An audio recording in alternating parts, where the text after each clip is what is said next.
Buenas tardes, Dios les bendiga. ¿Cómo están? ¿Tienen frío?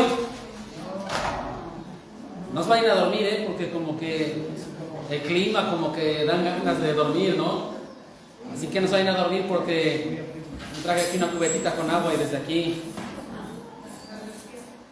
o una pistolita de esas para hacer pruebas de puntería, Es que dan ganas de dormir, ¿no? ¿No? Bueno. Si ven que alguien se duerme, le pellizcan ahí al de al lado, Estamos estudiando. ¿Qué estamos estudiando? A ver, recuérdenme.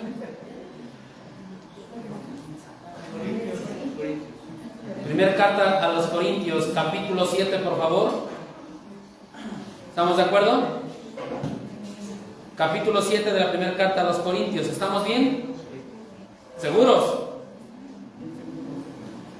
Bien seguros. Entonces no le pusieron atención a nuestro hermano Agustín el domingo pasado, porque él ya terminó el capítulo 7. Pero bueno, si no les gustó, comenzamos otra vez con el 7. ¿Qué les parece? ¿Sí? Ahora con preguntas. Ahora con preguntas. Los que venga él ya le hacen las preguntas. Ahora con preguntas, pero las preguntas se las hacen a él, por favor. Vamos efectivamente a 1 Corintios capítulo 7. Lo vamos a repetir otra vez porque... No, así es. 7, versículo 1. El autor de la carta dice: en cuanto a las cosas que me escribisteis, 7:1 de 1 Corintios. En cuanto a las cosas que me escribisteis, esto nos indica que los corintios escribieron una carta a Pablo en la cual le preguntaban varias cosas, ¿no? Le hacían preguntas.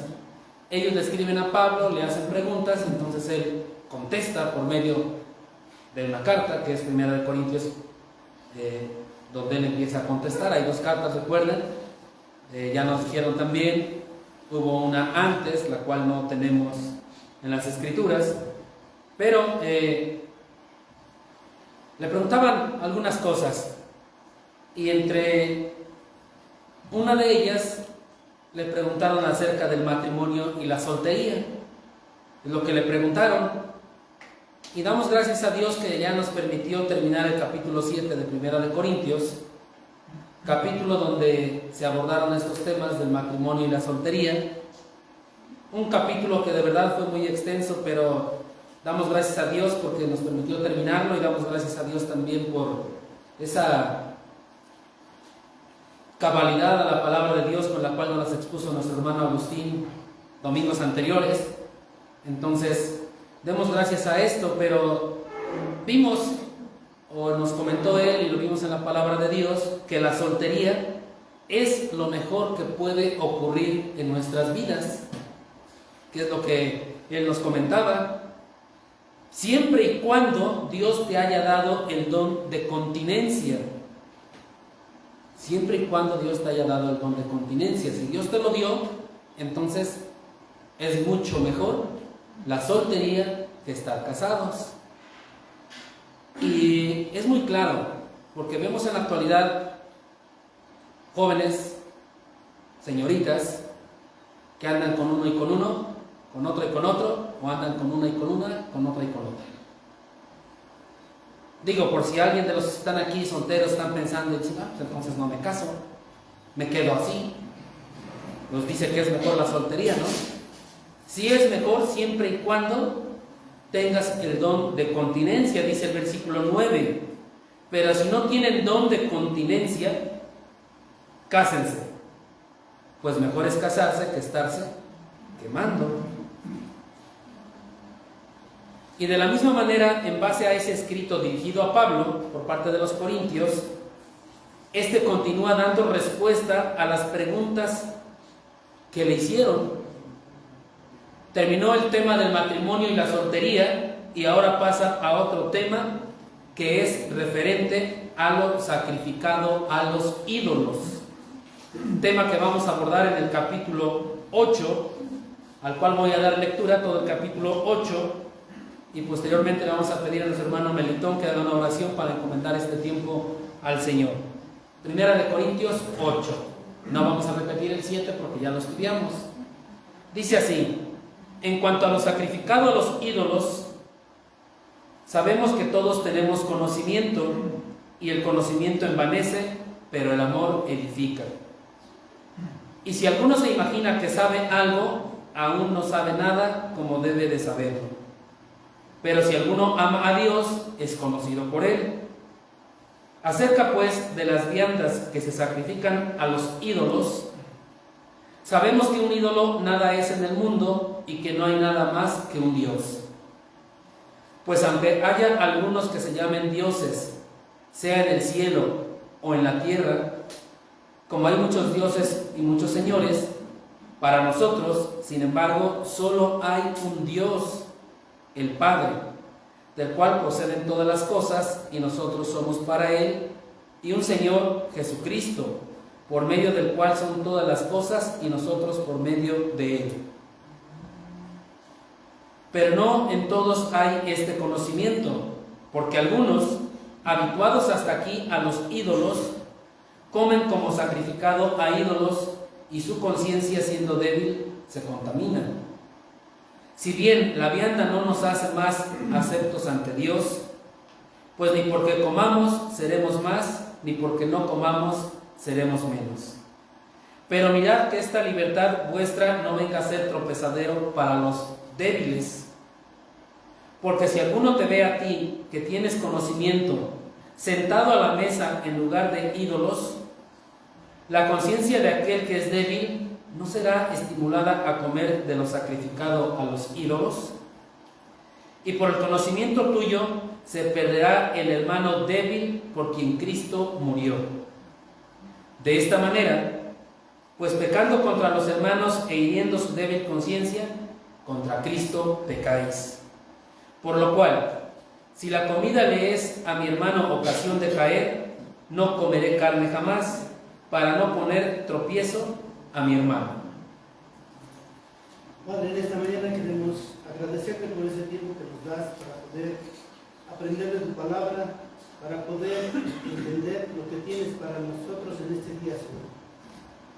Y queremos rogarte, Señor, que quites de nuestra mente, de nuestro corazón, cualquier cosa que estorbe, cualquier cosa que en estos momentos robe nuestra atención, para poner todo nuestro ser, todo nuestro entendimiento, toda nuestra atención a lo que tú tienes de palabra para cada uno de nosotros. Queremos rogarte, Señor, que sea tu Espíritu Santo el que guíe a mi hermano para transmitir este mensaje, que a cada uno de nosotros, Señor, tu Espíritu Santo también nos guíe a conocer completamente la verdad que tú quieres que entendamos en este tiempo. Que nosotros podamos ser ese barro que se puede moldear, que sea ese instrumento que se puede usar para honra y gloria tuya. En el nombre de Cristo Jesús. Amén. Amén. Muchas gracias, hermano. Este problema mencionado en el capítulo 8 existe en la actualidad. Más para aquellos creyentes, aquellos cristianos que han sido salvos en lugares donde existe la idolatría a gran escala. México es un país en el cual se da esto, en algunos pueblos más que en otros. Pero de manera general podemos decir que en nuestro país es muy común la conversión de los creyentes en medio de la idolatría.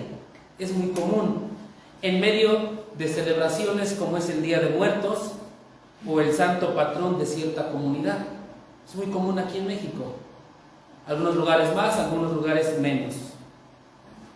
En medio de esto, en este sentido, la mayoría de los aquí presentes nos desarrollamos como creyentes, nos desarrollamos en este medio de idolatría y seguramente han experimentado algunas cosas como las siguientes. Llegan a nuestro domicilio, más para los que vivimos afuera del centro de la ciudad, llegan a nuestros domicilios para pedir la cooperación para la fiesta del pueblo. mejor dicho, para el santo que se venera en la comunidad, en determinado lugar. Y si no les das esa cooperación, te tachan, te ignoran, te pueden insultar, tantas cosas que pueden suceder, o se te niegan algunos servicios que como ciudadano tienes derecho, por ejemplo el uso del panteón, en algunos otros lugares el uso de agua potable, porque no estás dando esa cooperación para la fiesta del pueblo. Y entonces la pregunta obligada es, ¿qué debemos de hacer en este caso? ¿Cuál debe de ser nuestro actuar como creyentes ante esta situación cuando alguien llega a pedirnos esta cooperación? ¿Qué es lo que sucede? Por eso les decía, en nuestro contexto la mayoría vivimos así. En algunos lugares, en algunos pueblos, incluso te fijan una cantidad exacta que tienes que dar. Dicen allá en mi pueblo, según el sapo es la pedrada. Y te pueden pedir desde una mínima cantidad como una cantidad muy exagerada. En algunos otros es estandarizada la cantidad para todos. Pero bueno, pensemos y reflexionemos qué debemos de hacer en este caso nosotros como creyentes. Es algo que vivimos cotidianamente. Otro ejemplo es cuando llegas a la casa de tus papás no creyentes y está ahí la ofrenda o el altar para recordar a los muertos. Hay unas manzanas rojas grandotas, de esas bien deliciosas, se antojan, bien apetecibles, les quieres dar unas mordidotas bien buenas, seguramente las han visto, o amarillas, o imagínense ahí un mango bien sabroso, ¿no? Lo que más les agrada a ustedes. Y ahí están. Y llegas con tu hijo pequeño, con tu hijo chiquito, que lo vienes encaminando en las cosas del Señor, y este bebé o este niño de 3, 4, 5, 6 años está deseoso de comer esa fruta, o la calaverita de chocolate que ponen ahí. Y más cuando tu situación económica es difícil y no te permite darle una fruta como la descrita anteriormente. Tu situación económica tal vez no te permite darle una fruta así bien sabrosa, bien grandota, escogida, seleccionada, ¿no? Porque compran lo mejor, porque es para los muertos. Entonces, tú como papá o mamá sabes que es ofrecido a los ídolos o a los muertos, pero tu hijo está deseoso. Y entonces el abuelito o la abuelita se lo ofrece directamente a él y le dice, ándale, no hay problema, agarra lo que quieras, come lo que quieras. Obviamente a él se le antoja. Tal vez llora. Tal vez no lo dejes, tal vez sí lo dejes. ¿Qué hacer en este caso? ¿Cuál debe de ser nuestra postura como creyentes? ¿Qué debemos de hacer en este caso? ¿Qué es lo correcto? ¿Qué debemos de hacer? ¿Dejarlo que agarre? ¿Dejarlo que coma? ¿O reprimirle ese deseo y decirle que no? Y si estás llorando, un golpe para que te calles. ¿Qué será lo correcto? Eso nos pasó a mi esposa y a mí con nuestro hijo Betelito. Reflexionen, me dio el golpe, luego le preguntaron y le pegó. Reflexionen qué se debe de hacer en este caso, bueno, en los dos que acabo de mencionar, ¿no? El de la cooperación y en este caso, ¿no? Y esto que les estoy hablando fue en mis primeros años como creyente. Y la verdad sí me generó muchas dudas y muchas cosas de qué es lo correcto que se debe de hacer. Entonces ustedes piensen y reflexionen qué harían en estos dos casos. Tal vez para otros no han sido muy fuertes estos casos. El caso de algunos hermanos aquí presentes que viven en el centro y que tal vez ya casi no nos lleguen a pedir esas cooperaciones, ¿no? Sin embargo, estos dos ejemplos ya mencionados son con la finalidad de contextualizar lo que vivimos aquí. Lo que leímos en el capítulo 8 nos describe lo que vivieron los corintios. Entonces tenemos los dos contextos muy parecidos, lo que sucedía en aquel entonces y lo que sucede en la actualidad. Sin embargo, el problema básico que enfrentaban los corintios en aquel entonces es un problema que seguimos enfrentando los creyentes en la actualidad. El asunto es, ¿hasta dónde llega la libertad cristiana en relación con conductas que no están específicamente prohibidas en las Sagradas Escrituras?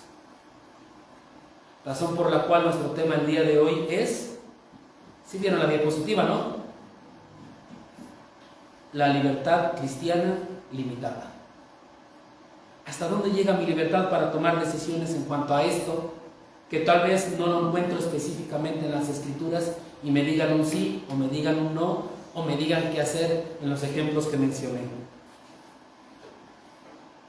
A lo largo de la historia de toda la cristiandad han existido fuertes debates sobre prácticas y conductas cuestionables. Y son cuestionables porque algunos dicen que son malas, para otros dicen que son buenas. Como el ejemplo que les puse, algunos empezaron a decir, no le des, empezaron a hacer ahí un movimiento en la cabeza, ¿no? Tal vez otro diga, sí, no pasa nada. Por eso son conductas cuestionables. Y lo que vamos a llegar es a ver lo que la palabra de Dios nos dice en esto, para que en los dos ejemplos que yo les puse, ustedes tengan la respuesta correcta, en base a la palabra de Dios. Entonces, estas conductas cuestionables son cuestionables porque unos dicen son buenas, otros dicen son malas. Ambas posturas lo argumentan muy bien, a tal grado que si no tenemos el fundamento bíblico o la doctrina correcta, es muy fácil que seamos arrastrados por cualquier viento de doctrina. Seamos arrastrados por filosofías huecas que nos llevan a olvidarnos de las verdaderas instrucciones que el Señor nos da. Dios nos da instrucciones para todos. Pero si no estoy afianzado en la palabra de Dios, en el fundamento bíblico, voy a ser arrastrado fácilmente. Y entonces alguien dirá, pues pobre Betelito, déjalo que se coma la manzana, ¿no? Su papá tiene un mes en no comprarle una manzana así, ¿no?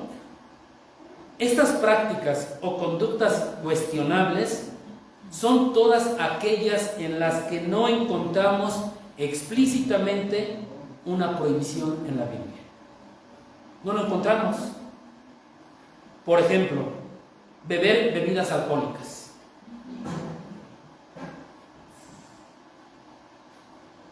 ¿Dónde está la prohibición de beber bebidas alcohólicas? El único que tiene prohibido beber bebidas alcohólicas aquí en este momento es Agustín y su servidor.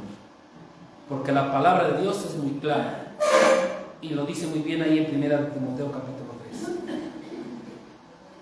Pero ¿dónde está otra práctica cuestionable? Es el fumar. ¿Dónde está el sí o el no? Jugar baraja, que algunos dirán no tiene nada de malo, es un simple juego, y otros dirán que tiene mucho de malo, y cada quien dará sus argumentos. Ejemplo, maquillarse, ¿es bueno o malo? Bailar, ¿es bueno o malo? El uso del pantalón en la mujer, ¿es bueno o malo? Pero la palabra de Dios nos va diciendo muchas cosas, ¿no? En cuanto a esta situación, hacerse tatuajes, ¿es correcto o es incorrecto? Estilos de música, ¿qué debo de escuchar, qué no debo de escuchar? Tal vez el deporte del día domingo, ¿qué tan bueno, qué tan malo es? O ir al cine. He conocido familias que le prohíben a sus hijos ir al cine. Sus argumentos tienen, ¿eh? Y de cada de lo que voy mencionando, hay argumentos que pueden irnos diciendo los dos extremos. Hay argumentos para todo. Tener novio o novia. Realizar alguna de las actividades que me dejan en mis estudios seculares el día del Señor.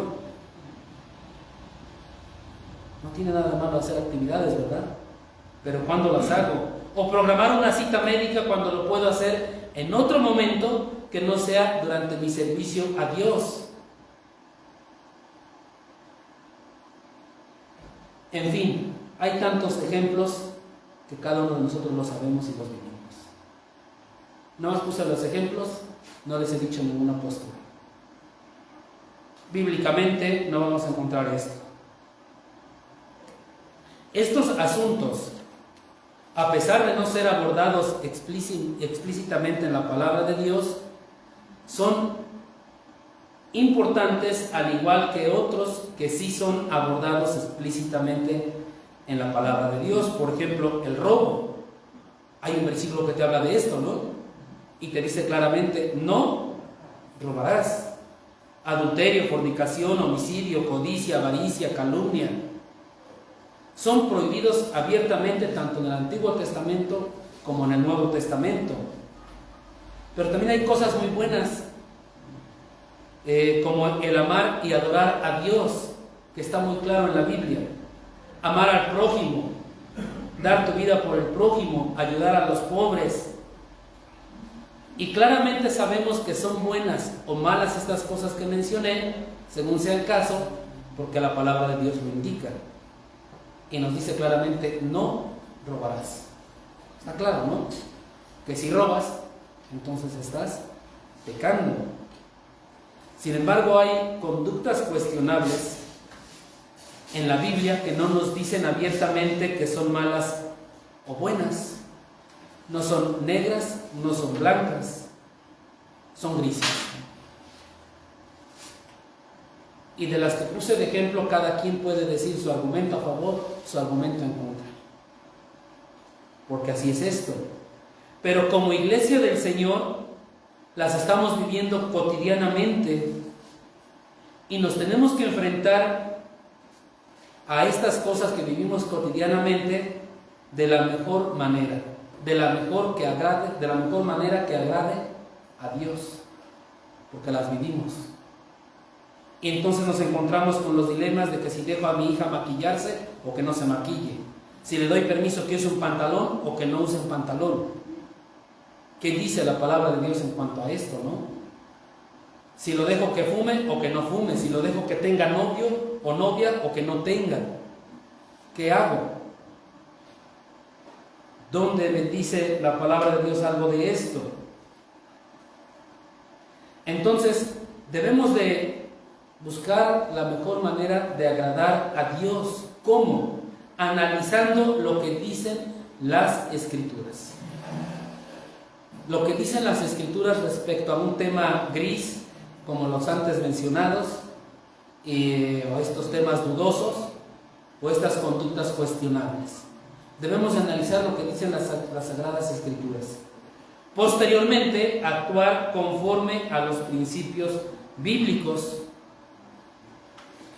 No voy a encontrar un versículo que diga, no fumarás, no te tatuarás, no beberás alcohol.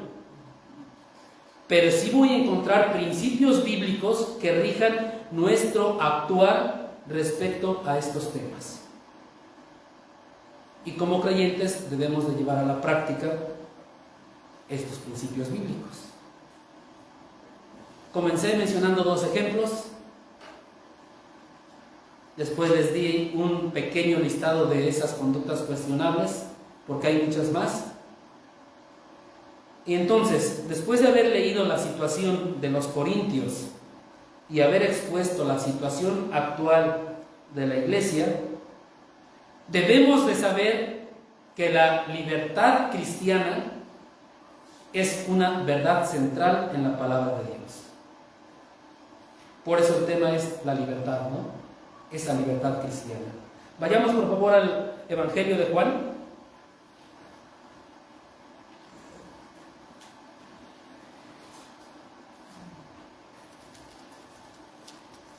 En Juan capítulo 8,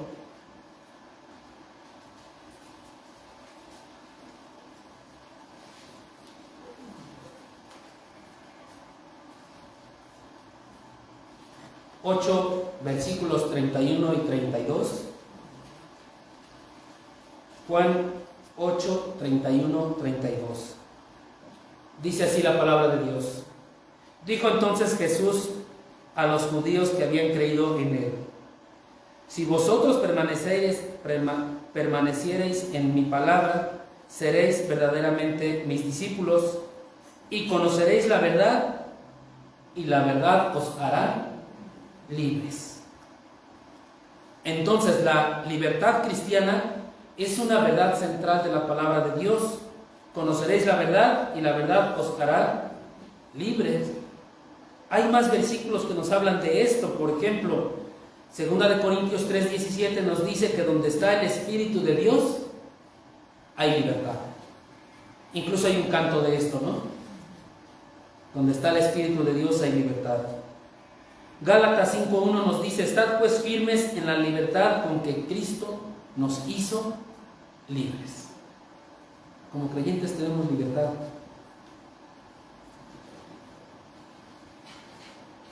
Pero debemos de tener mucho cuidado con esa libertad. No es un libertinaje desenfrenado para hacer lo que yo quiera, como yo quiera, y justificar mi mal actuar ante Dios y ante los demás. Por eso nuestro tema es la libertad cristiana limitada. No es una libertad para pecar. Es decir, debe de excluir, debe de quitar todas aquellas cosas que en sí mismas no son pecado, pero que pueden convertirse en pecado. ¿Tiene algo de malo jugar fútbol? ¿Tiene algo de malo jugar fútbol el día de la cena del Señor?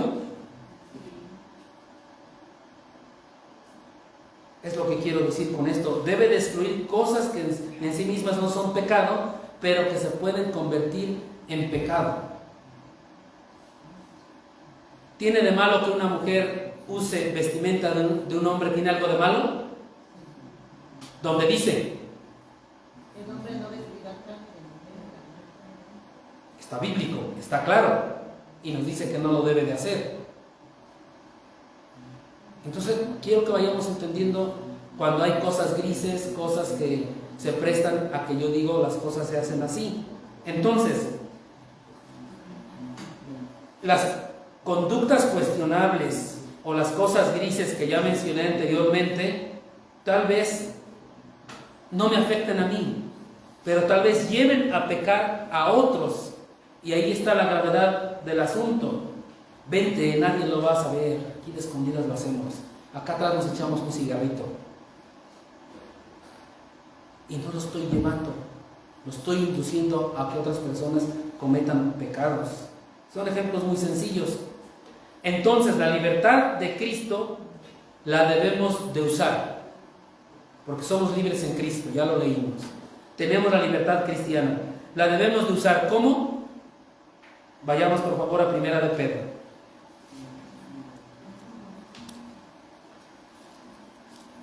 Primera de Pedro nos dice cómo debemos de usar esta libertad.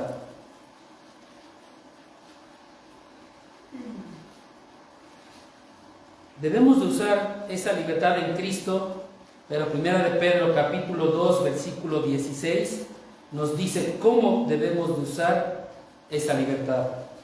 Y dice: como libres, pero no como los que tienen la libertad como pretexto para hacer lo malo, sino como siervos de Dios. ¿Qué hace un siervo? Obedecer a su amo. Entonces usamos la libertad como siervos de Dios.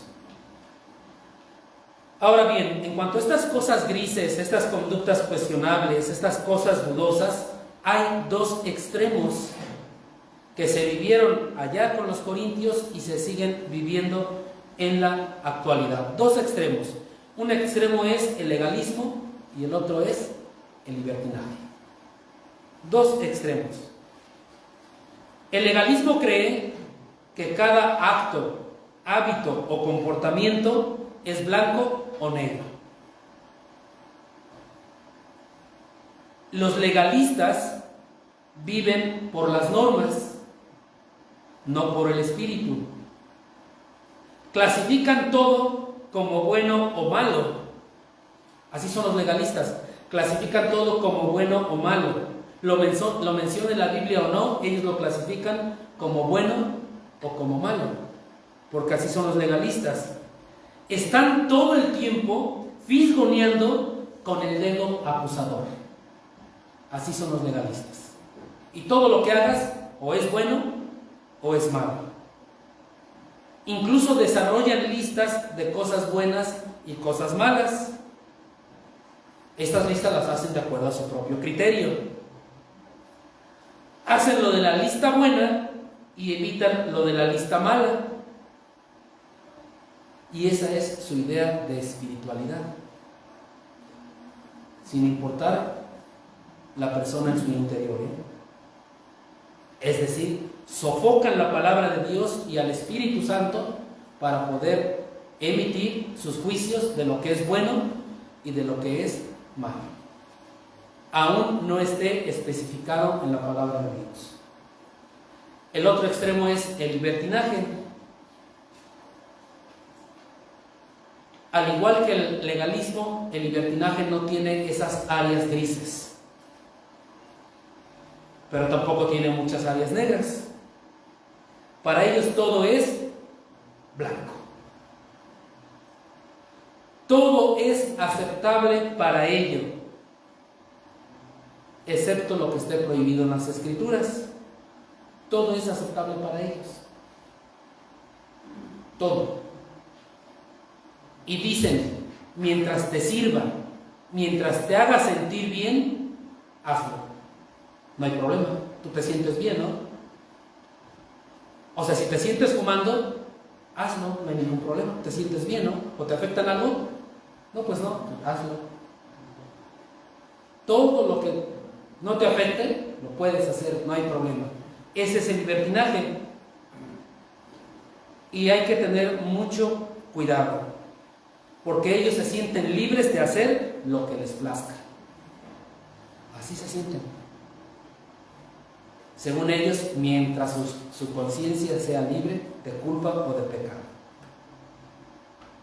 Y ellos lo van a detectar o a decir solamente si consideran que sea una ofensa a Dios. Pero para que ellos consideren que es una ofensa a Dios, va a ser muy difícil. Ellos no quieren limitaciones, quieren el libertinaje. Porque argumentan todo para hacer lo que ellos quieran, porque así les place. Tenemos estos dos extremos en cuanto a estas conductas dudosas, cuestionables. Entonces, en ese escrito que le mandaron a Pablo, le preguntaron si ellos podían comer carnes que habían sido ofrecidas a los ídolos. En respuesta, Pablo da un principio general y universal.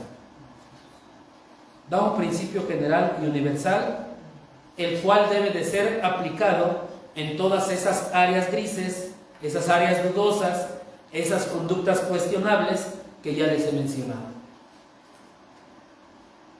Dicho principio lo tenemos en el capítulo 8 de Primera de Corintios, el cual es ilustrado, el principio es ilustrado desde el capítulo 9, versículo 1 hasta el 10:13, y después vemos su aplicación de este principio del 10:14 al 11:1, pero el principio lo tenemos explícitamente en Primera de Corintios, capítulo 8, si regresamos a Primera de Corintios 8, versículo 9. El principio es: pero mirad que esta libertad vuestra no venga a ser tropezadero para los débiles. Ese es el principio.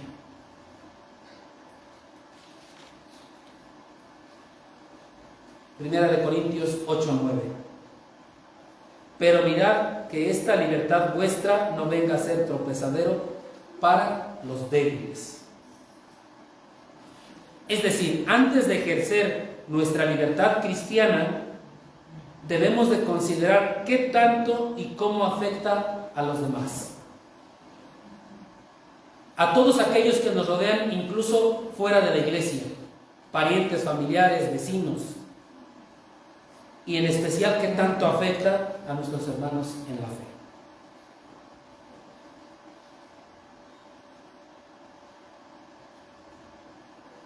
Eso tenemos que pensar muy bien antes de ejercer nuestra libertad cristiana. Tengamos mucho cuidado en esta situación. Tenemos libertad, pero esa libertad por amor es limitada.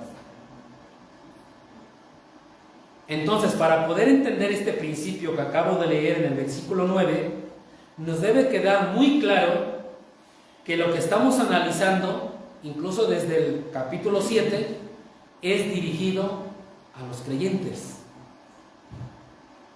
Es dirigido a los creyentes.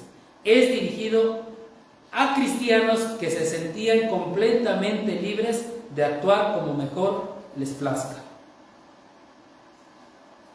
Es dirigido a este tipo de creyentes que ellos se sentían libres de actuar como mejor les plazca en relación con esas prácticas dudosas como las que mencioné, conductas cuestionables que no están abiertamente prohibidas en la Biblia. No las encontramos como tal. Y entonces este capítulo 8 es dirigido a este tipo de creyentes. Creyentes que se sentían totalmente libres. Libres de hacer lo que ellos quisieran, como ellos quisieran, porque dice que somos libres en Cristo Jesús. Y que donde está el Espíritu de Dios hay libertad. Entonces la pregunta práctica aquí es: ¿será correcto ver a los ancianos de nuestra iglesia echándose su copita? No está prohibido, ¿eh? ¿Es correcto o incorrecto? Yo les pregunto, ¿está prohibido para los ancianos echarse su copita de vino? ¿Sí está prohibido o no está prohibido? No. ¿No está prohibido? Entonces, ¿es correcto que se la tomen? No. ¿No está prohibido? Entonces, que se la tomen, ¿no? Pero debe considerar a los demás. Ya ahí va Fernando ya con la respuesta, pero ¿qué ven? Pero debe considerar a los demás. ¿Qué dice el principio? A ver, vayamos a primera de Timoteo capítulo 3.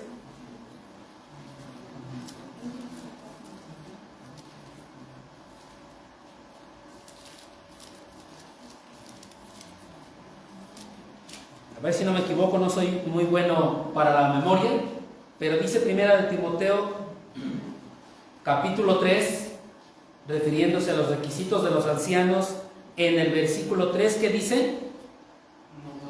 No dado al... ¿Qué implica no dado al vino? ¿Qué quiere decir? Borracho. ¿Quiere decir borracho? ¿Que no qué? Entonces sí pueden tomar poquito. Dice el versículo 10, hablando de los diáconos, y estos también sean sometidos a prueba primero, y entonces ejerzan el diaconado si son irreprensibles. Ahorita les digo el versículo 8. Los diáconos asimismo deben ser honestos, sin doblez, no dados a mucho vino. ¿Ya vieron de qué son diferentes? Y dice, ellos sí pueden tomar. ¿Pueden tomar mucho? Poquito. ¿Los ancianos pueden tomar? Entonces, ¿está prohibido para los ancianos que tomen alcohol o no? Miren, independientemente de que sí o que no, la clave está en lo que dice nuestro hermano Fernando. ¿Qué dice? Ahorita, ¿qué dice? Independientemente de eso, ¿qué dice? Pero mirad que esta libertad vuestra no venga a ser tropezadero para los...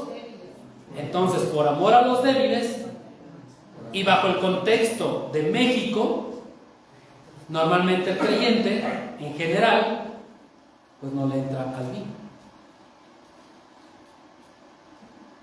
Es un ejemplo de lo que estamos viendo, porque vamos entrando al tema de 1 de Corintios capítulo 8.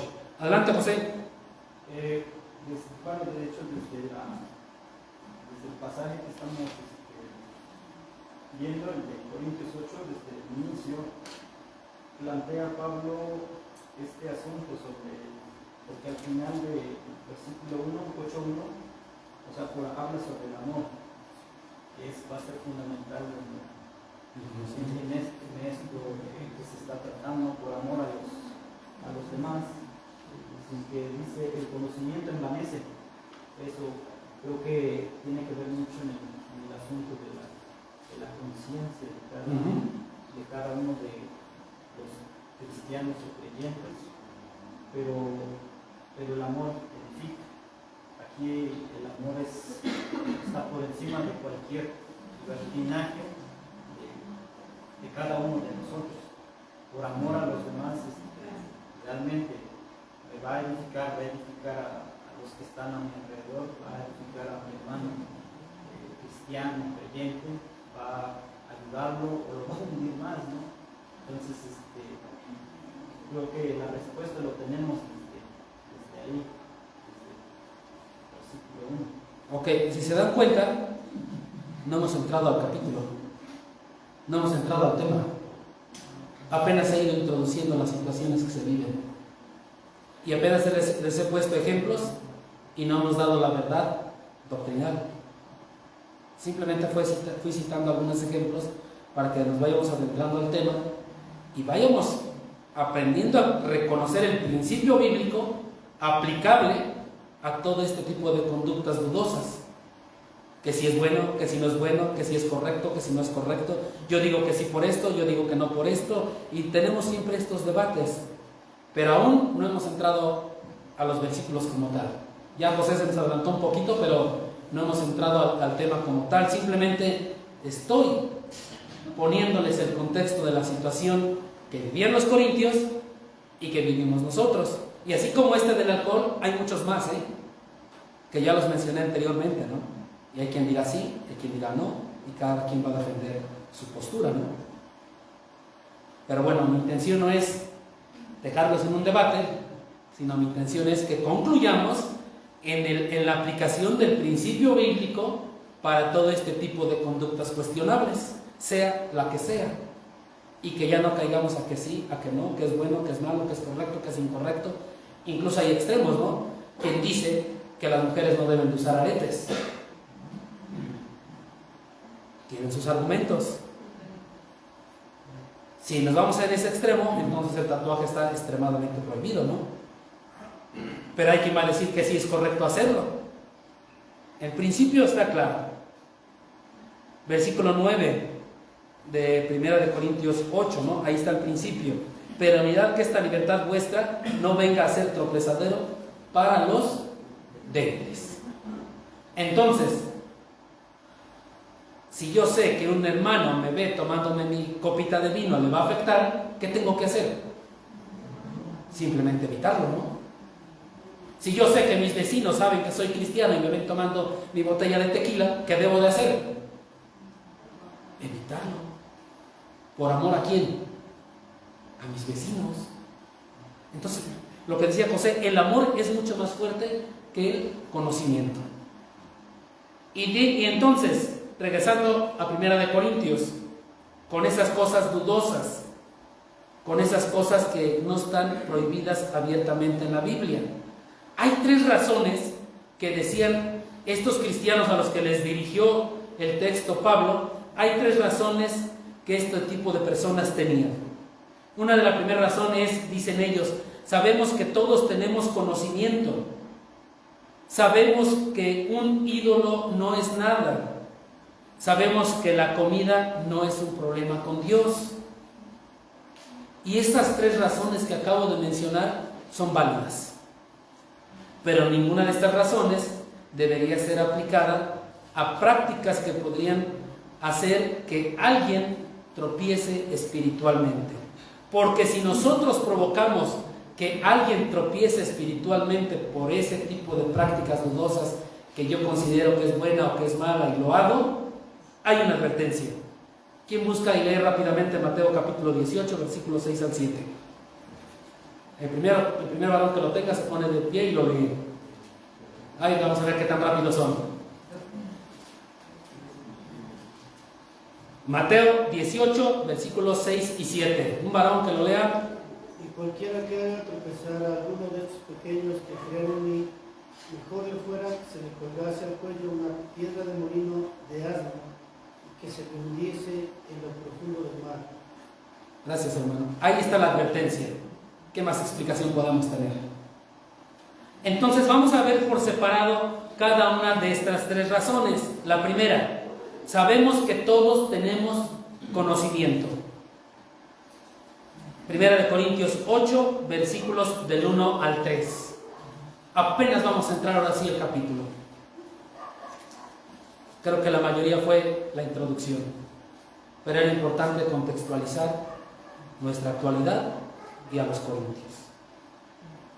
Dice, en cuanto a lo sacrificado a los ídolos, sabemos que todos tenemos conocimiento. El conocimiento envanece, pero el amor edifica. Y si alguno se imagina que sabe algo, aún no sabe nada como debe saberlo. Pero si alguno ama a Dios, es conocido por él. Entonces, lo sacrificado a los ídolos eran alimentos, el nombre lo dice, ofrecidos, presentados simbólicamente en adoración al Dios en cuyo templo se hacía el sacrificio. Recordemos que el politeísmo existía en gran manera: Dios del sol, Dios de la lluvia, Dios del amor, diosa del amor y dioses de todos. Había dioses de todo. Entonces, tenían un Dios para cualquier circunstancia o necesidad. También creían en la existencia de los demonios o espíritus malos de toda clase. Entonces, al ofrecer sacrificios de alimentos, generalmente era carne, era de gran importancia en relación con estas dos creencias. Servía para dos propósitos. Primero, obtener el favor del Dios a quien se lo estaban ofreciendo, y el otro, purificar la carne de esa contaminación demoníaca. Es lo que ellos vivían, es lo que ellos pensaban allá en Corinto. Las ofrendas que se hacían se dividían en tres partes. Una era quemada sobre el altar, como el sacrificio en sí, tal cual. Otra parte era entregada a los sacerdotes como pago por ofrecer el sacrificio. Y la otra tercera parte que quedaba era para aquel que ofrendaba. Entonces, debido al gran número de sacrificios, los sacerdotes pues no podían comer toda la carne que les correspondía a ellos. Era mucha, no la podían comer. La que sobraba la vendían en el mercado público. Esa carne la vendían, que ya había sido ofrecida, pero no la vendían como a las sobras, lo que sobró del sacrificio, sino que la vendían a un buen precio, pues se consideraba limpia de espíritus inmundos. Pues tenía un buen valor esa carne, económicamente hablando. Era la misma carne que se servía en las celebraciones, en las fiestas. Entonces era costumbre entre los paganos celebrar banquetes con lo ofrecido en sacrificio a los ídolos. Era muy común, era muy normal. Ahora nosotros vamos a la carnicería a comprar carne. Creo que no pensamos ni nos entra en duda si esa carne fue sacrificada a los ídolos o no. Simplemente vamos, compramos y vámonos. Pero ¿qué dice Primera de Corintios 10:25?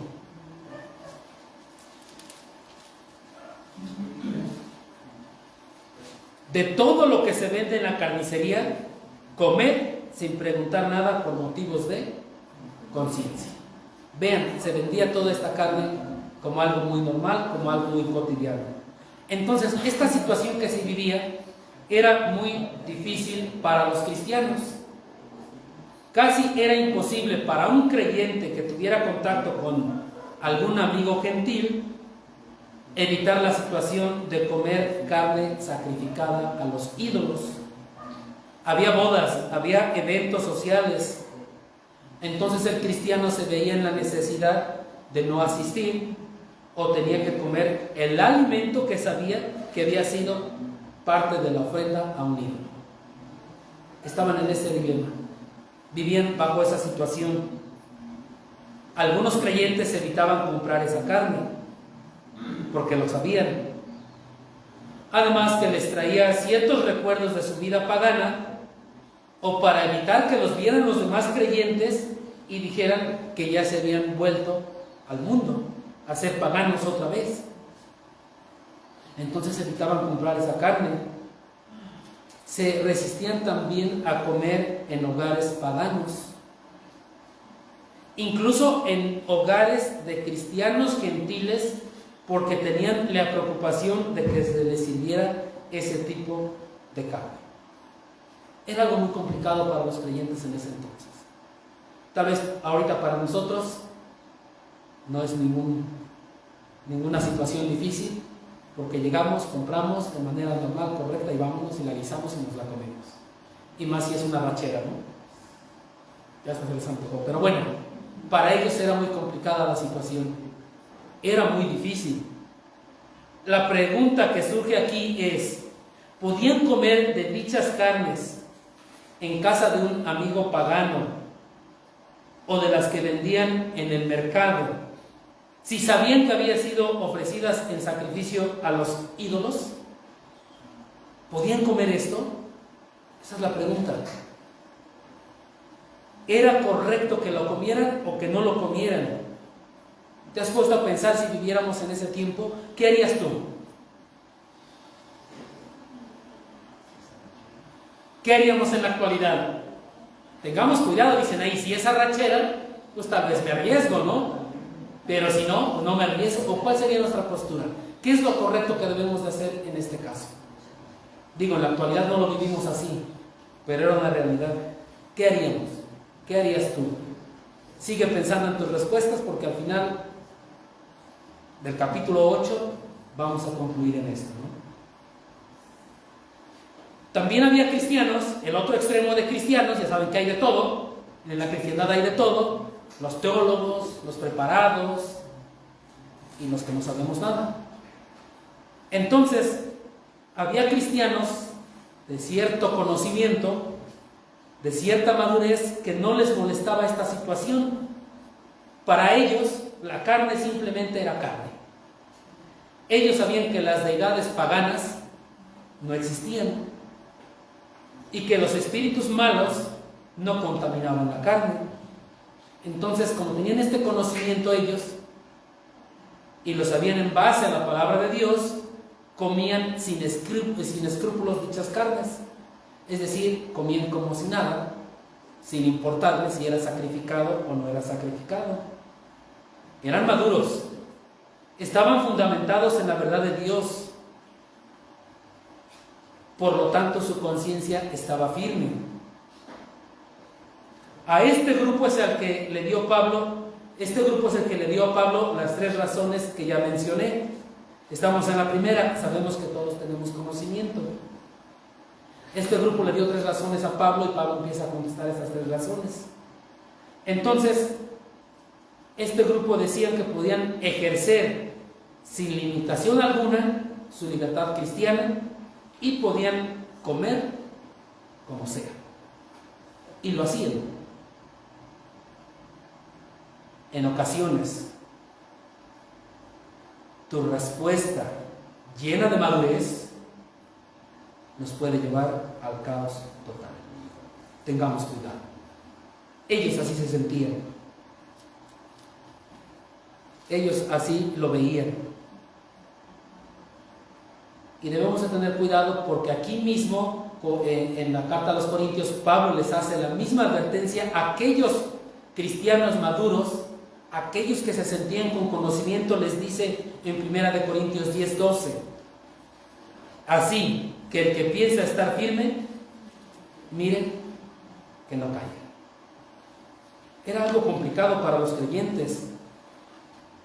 Entonces, las respuestas de Pablo a estas 3 razones son dirigidas a este grupo de creyentes maduros. Son dirigidas a ellos, pero las respuestas se centraban en el otro grupo, en el de los débiles.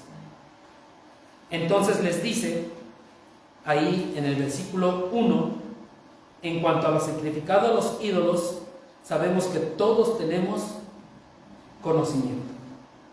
Todos tenemos conocimiento. era una declaración verdadera. Todos tenemos conocimiento, ¿o no? Pero también era egoísta.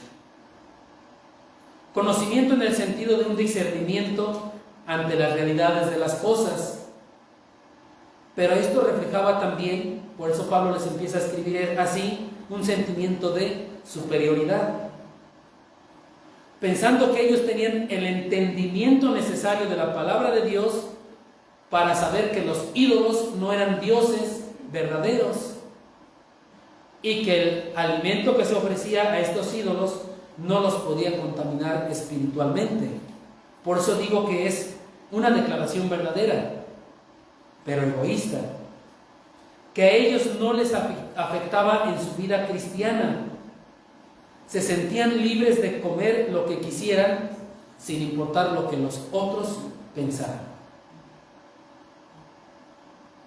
Y así es en todos los asuntos grises mencionados anteriormente.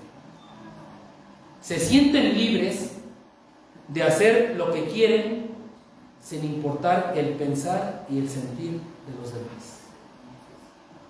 Y entonces dicen, pues yo me echo mi copita, no me importa lo que piensen los demás.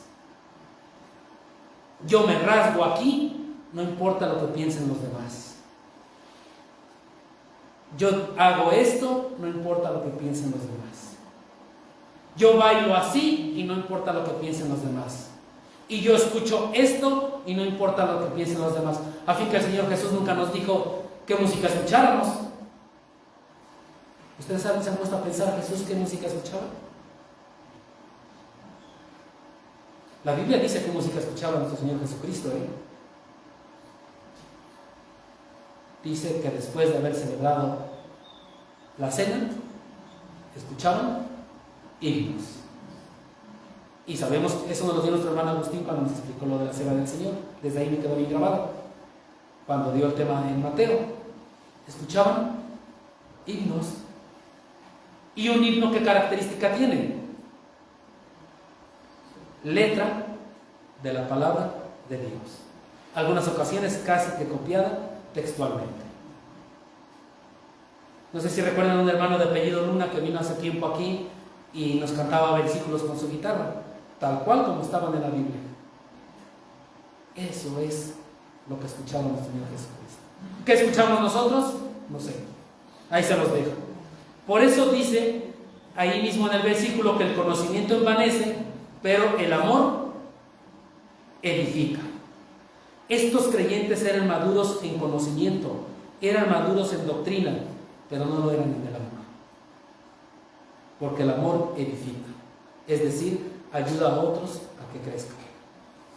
Eran fuertes en su amor propio, pero no en el amor fraternal. Es lo que pasaba aquí. El conocimiento que conduce al orgullo solo sirve para engreír al sujeto y hacer que se desatienda del bien del prójimo. Mientras que el que ama procura la edificación y el bien del prójimo. Por eso dice el versículo 1, el conocimiento envanece, pero el amor edifica. Y eso le estaba faltando a este tipo de personas. Esto queda muy reafirmado en el versículo 2.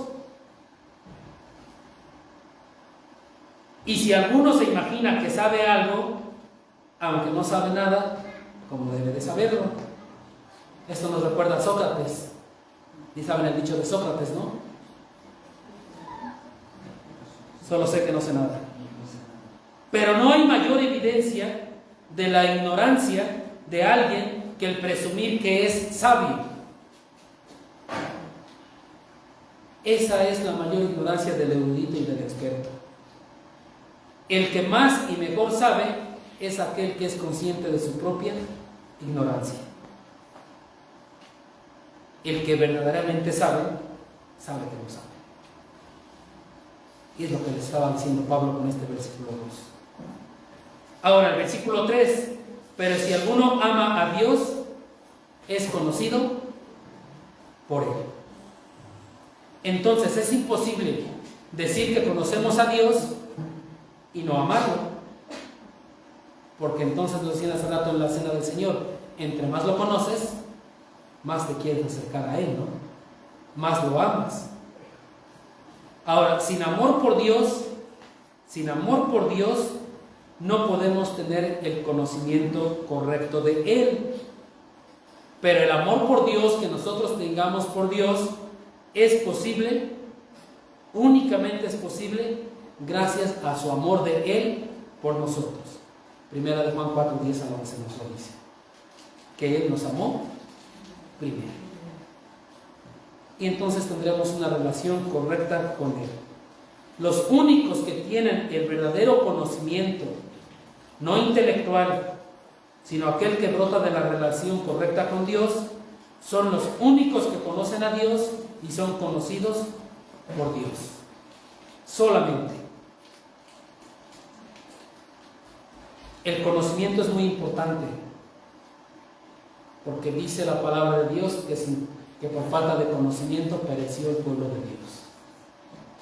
El conocimiento es muy importante, pero sin amor el conocimiento no es nada. El amor es la clave del comportamiento. Saber lo que no está prohibido o lo que sí está prohibido no es suficiente. Lo verdaderamente importante en la práctica de todas las conductas cuestionables es lo que nos dice Filipenses capítulo 2. Vayamos a Filipenses capítulo 2. Ahí es donde tenemos lo verdaderamente importante. Dice Filipenses 2, versículos 3 y 4. Nada hagáis por contienda o por vanagloria. Efesios 2, 3 y 4. Antes bien con humildad, estimando cada uno a los demás como superiores a él mismo, no mirando cada uno por lo suyo propio, sino cada cual también por los otros. Eso es lo que hace el amor. Entonces tenemos nosotros una libertad cristiana, una libertad en Cristo, pero limitada. Limitada porque el amor establece los límites de la libertad cristiana. Limitada por el amor. Aplicando a todas aquellas cosas grises, dudosas, conductas cuestionables, debemos de hacer lo que nos dice Romanos capítulo 14. Con este versículo terminamos, lo vamos buscando y nos ponemos de pie. Romanos capítulo 14. Y nomás hemos analizado la primera razón. Nos faltan dos razones. Sin embargo, Romanos 14 ya nos empieza a decir o a profundizar en el principio bíblico de lo que debemos de hacer ante estas cosas que no hay una claridad en las Escrituras. Dice Romanos 14, versículo 13. Así que ya no nos juzguemos más los unos a los otros, sino más bien decidir no poner tropiezo u ocasión de caer al hermano. Ahí está lo que tenemos que hacer. Oremos. Padre Santo, en esta tarde te damos gracias por este tiempo en el cual nos permites estudiar tu palabra. Nos enseñas, Padre bendito, que hay cosas dudosas, que hay cosas no muy claras, Padre bendito. Sin embargo, tú nos das el principio bíblico para poder actuar ante esta situación. Nos enseñas, Padre bendito, que usemos esa libertad vuestra con mucho cuidado para que no venga a ser tropezadero para nuestros hermanos, para los débiles, Padre. Y en tus manos ponemos, Padre bendito, tu palabra, para que penetre a lo más profundo de nuestro ser y podamos tomar decisiones basadas en la Biblia, decisiones basadas en principios bíblicos, siempre tomando en cuenta lo que tú dices para cada una de estas situaciones, Padre. Te damos gracias en Cristo Jesús. Amén. Muchas gracias, Dios les bendiga.